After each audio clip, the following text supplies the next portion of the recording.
안녕하세요. 주식유치원 야너도 주식할 수 있어 줄여서 야너주 김파고입니다. 오늘의 주제는 SK바이오팜 다음 타자인 빅히트 엔터테인먼트는 언제 상장할까입니다. 오늘은 SK바이오팜이 이끈 공모주 투자 열풍에 대해 알아보고 다음 빅히트는 언제 상장할지, 그리고 빅히트가 9월에 상장될 걸로 예상되는데 그 전에 우리는 어떤 공모주에 주목하면 좋을지 알아보도록 하겠습니다. SK바이오팜의 공모주 열풍이 대단했습니다. 7월 2일 공모가의 200%인 98,000원에 시작해 바로 상한가로 직행한 SK바이오팜은 그 다음 거래일과 3거래일에도 상한가에 직행하며 대단한 시세를 분출했습니다. SK바이오팜의 경우 공모가가 49,000원이었는데 4거래일째 최고가가 269,500원으로 최대 수익률이 무려 450%에 이르렀습니다.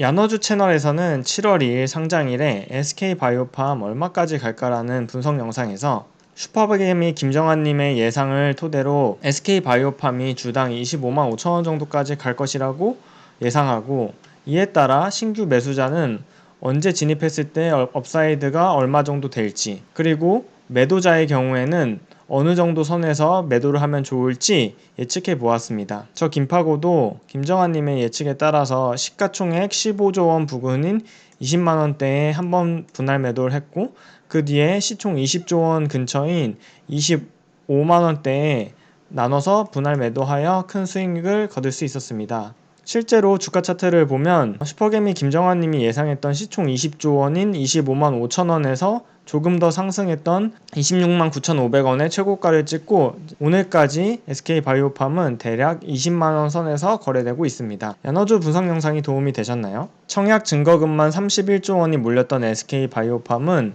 그 뒤에도 공모주 청약 열풍을 일으켰습니다. SK바이오팜 이후 두 기업이 공모했는데 경쟁률이 무려 1000대 1이었다고 합니다.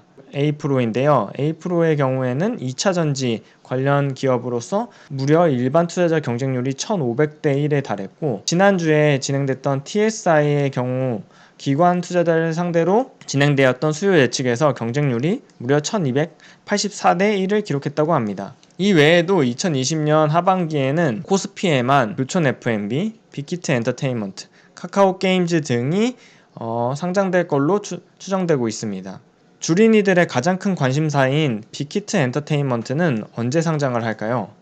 빅히트 엔터테인먼트의 경우 5월 28일 한국거래소에 상장 예비심사 신청서를 접수했습니다. 한국거래소에서는 신청서가 접수된 45영업일 이내에 결과를 통지해야 합니다. 따라서 한국거래소는 7월 30일 이전에 심사 결과를 통지할 것이고, 한국거래소로부터 심사 승인이 떨어지면 해당 기업은 6개월 이내에 상장해야 합니다. 즉 7월 30일을 기준으로 생각해보면 내년 1월 30일 안으로 빅히트는 상장해야 하지만 시장에서는 대부분 9월 중순 상장될 것으로 예측하고 있습니다. 시장에서 빅히트 엔터테인먼트가 9월에 상장될 걸로 예상하는 이유는 크게 두 가지입니다.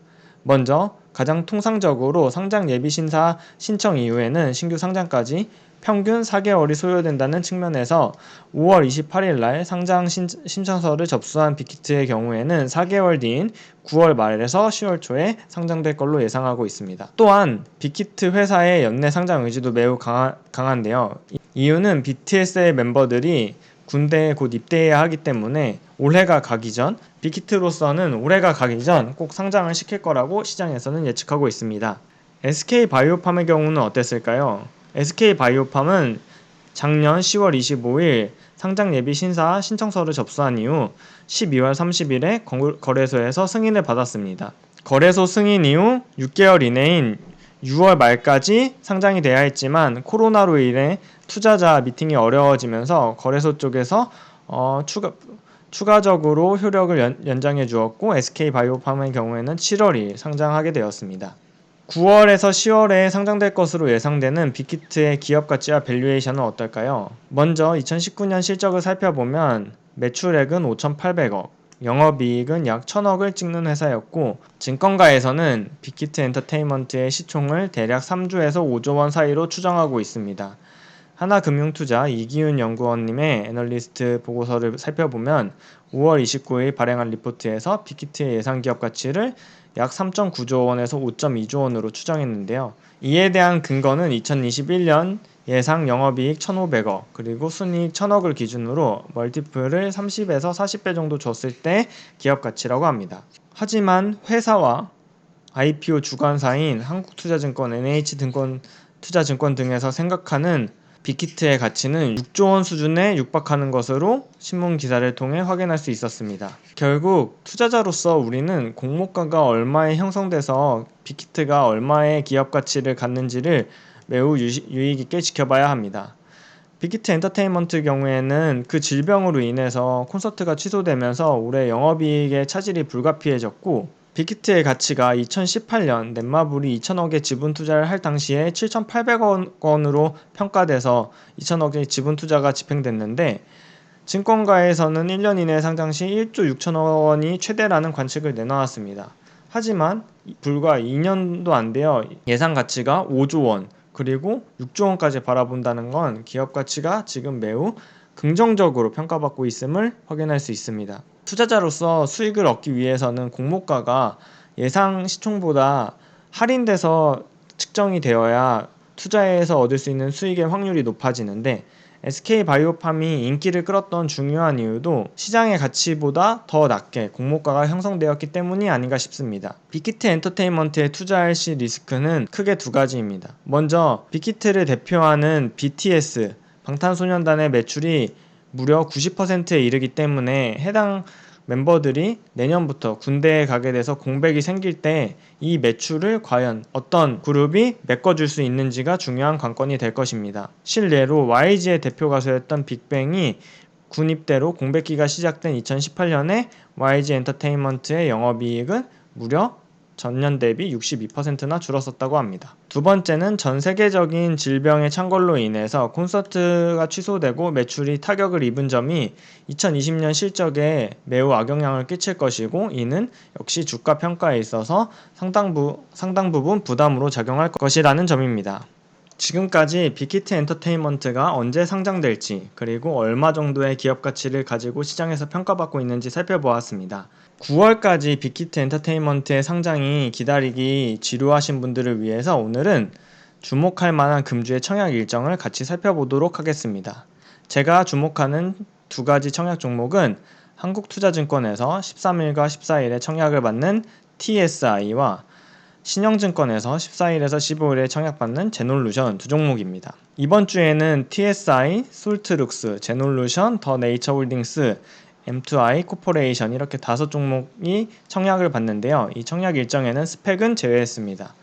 그 중에서 제가 TSI와 제놀루션에 주목하는 이유는, 먼저 사업 모델이 TSI의 경우 요즘 시장에서 가장 핫한 2차전지, 그리고 제놀루션의 경우에는 체외 진단 의료기기 개발이기 때문입니다. 기관들도 역시 수요 예측에서 1284대 1, 1161대 1이라는 높은 수요 예측 경쟁률을 나타냈는데요. 두 종목이 특이사항으로는 환매 청구권이 있다는 점도, 그래서 저는 이번 주에는 이 두 종목의 청약에 주목하고 있습니다. 여기서 잠깐, 환매 청구권은 무엇일까요?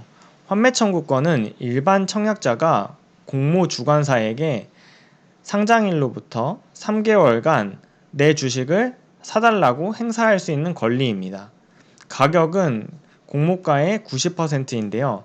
다만 코스닥 지수가 하락했을 경우에는 공모가액에서 90%를 하회하는 가격으로 행사가가 조정될 수 있는 리스크가 있습니다. 즉 간단히 말하면 TSI에 청약에 들어갔는데 주가가 공모가보다 많이 하락했을 경우, 그런데 코스닥 지수는 크게 변동이 없을 경우에는 투자자가 주관사인 증권회사에 내 주식을 다시 사달라고, 공모가의 90%에 사달라고 청구할 수 있는 권리입니다. 오늘은 빅히트 엔터테인먼트가 언제 상장될지와 금주에 주목해 볼 만한 청약 일정에 대해서 살펴보았습니다.